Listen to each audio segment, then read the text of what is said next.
सबसे पहले मैं जीवित परमेश्वर पिता को तहे दिल से धन्यवाद देता हूँ और आप लोगों को प्रभु यीशु मसीह के नाम से मैं मेरे YouTube चैनल पे स्वागत करता हूँ। मैं आज एक विषय को लेके आप लोगों के साथ प्रभु का वचन शेयरिंग करना चाहूँगा। आज का विषय ये है बलवान बनो। मैं एक वचन पढ़ूँगा प्रभु यीशु मसीह के नाम से। एक राजा 2 आयत 1 से लेके 2 पद तक मैं पढ़ूंगा प्रभु यीशु मसीह के नाम से।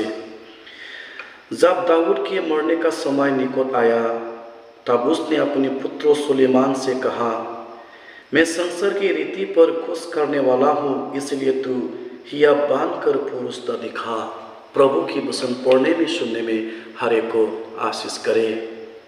दाऊद ने 40 साल इज़राइल के बीच में राजा बन के राज्य चला के आए थे और दाऊद को मालूम हो गया कि दुनिया को छोड़ के जाने का समय आ चुका है।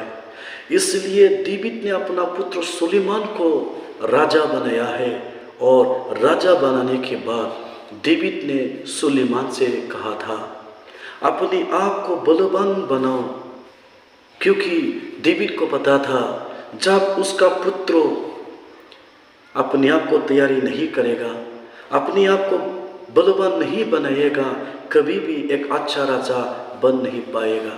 ये हम अपने आप को तैयारी नहीं करके कभी भी एक अच्छा विश्वासी नहीं बन पाएगा। हमारे जीवन में लड़ाई है। हमारा लड़ाई मनुष्य के साथ नहीं, हमारा लड़ाई शैतान के साथ है।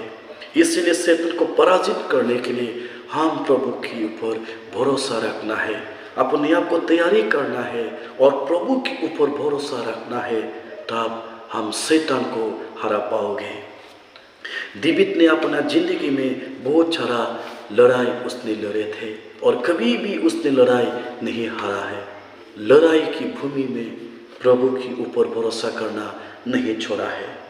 जब एक सामुएल चैप्टर 17 वर्ष 45 को पढ़ने से मिलेगा, एक दिन फिलिस्तियों और इज़राइल के बीच में लड़ाई हो रहा था और फिलिस्तियों और इज़राइल खड़ा होकर लड़ाई की भूमि में लड़ने के लिए आमने सामने खड़े थे और उनमें से गोलियत वीर ने इज़राइल के खिलाफ लड़ने के लिए निकल आया है और लड़ाई की भूमि में गोलियत वीर ने खड़ा होकर बोलने लगा है, आप लोगों की ओर से एक आके मेरे खिलाफ लड़ो।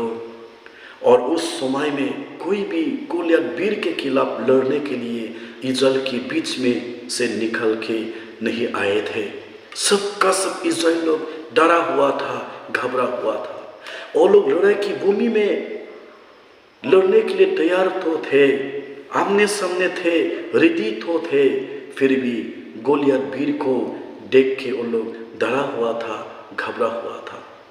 आज भी हम बहुत बार हालात को देखे, कोई बीमारी को देखे, हमारा फैमिली प्रॉब्लम को देखे हम डरते हैं और घबराते हैं, लेकिन हम प्रभु के ऊपर भरोसा रखना है। जब दाऊद ने देखा है और सुन भी लिया है, उस समय दाऊद ने अपने आप को ठान लिया है। दाऊद ने सोच लिया है कि मैं आज लड़ाई की भूमि में जाऊंगा और मैं गोलियत वीर के खिलाफ लड़के मैं उसको मार गिराऊंगा। और दाऊद ने गोलियत वीर के सामने में जाके लड़ाई की भूमि में खड़ा होके गोलियत वीर से कहने लगा, मैं यहोवा के नाम से आया हूँ, इसलिए मैं आज आपको यहोवा के नाम से मैं मार गिराऊंगा। और ऐसा बोलने के बाद एक पत्थर से गोलियत वीर को दाऊद ने मार गिराया है। और दाऊद ने गोलियत वीर को मार गिराने के बाद इज़राइल के बीच में शांति आया है। इज़राइल के बीच में से डर चला गया है, डर खत्म हो गया, अशांति समाप्त हो गया, उन लोगों के जीवन में शांति आया है।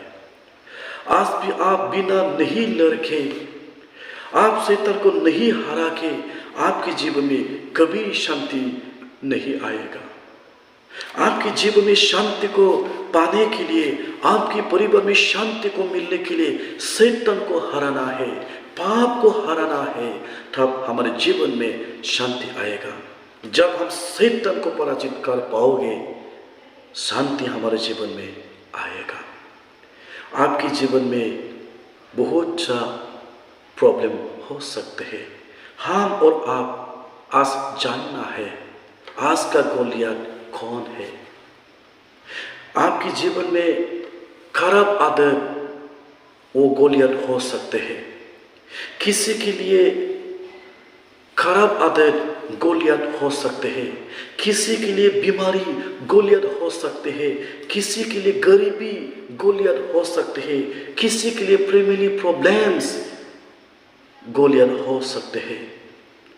लेकिन जब लड़ाई की भूमि में डेविड ने प्रभु के ऊपर भरोसा किया था और प्रभु के ऊपर भरोसा करके गोलियत वीर को एक ही पत्थर से मार के गिराया था और प्रभु ने उसको लड़ने के लिए जो शक्ति दिया था, यदि आज आप और हम युवा के ऊपर भरोसा रखने से आपको शक्ति देगा, युवा को शक्ति देगा खराब आदत से लड़ने के लिए। प्रभु आपको सहायता करेगा शैतान से लड़ने के लिए। प्रभु आपको सहायता करेगा पाप से लड़ने के लिए। प्रभु आपको सहायता करेगा शैतान से छुटकारा पाने के लिए। और प्रभु आपको गरीबी से बाहर निकाल सकते हैं। प्रभु आपका बीमारी को छुटकारा दे सकते हैं। प्रभु आपका फैमिली प्रॉब्लम्स को दूर कर सकते हैं। लेकिन आप और हम यहोवा के ऊपर भरोसा रखना है, जैसा डेविड ने यहोवा के ऊपर भरोसा रखा।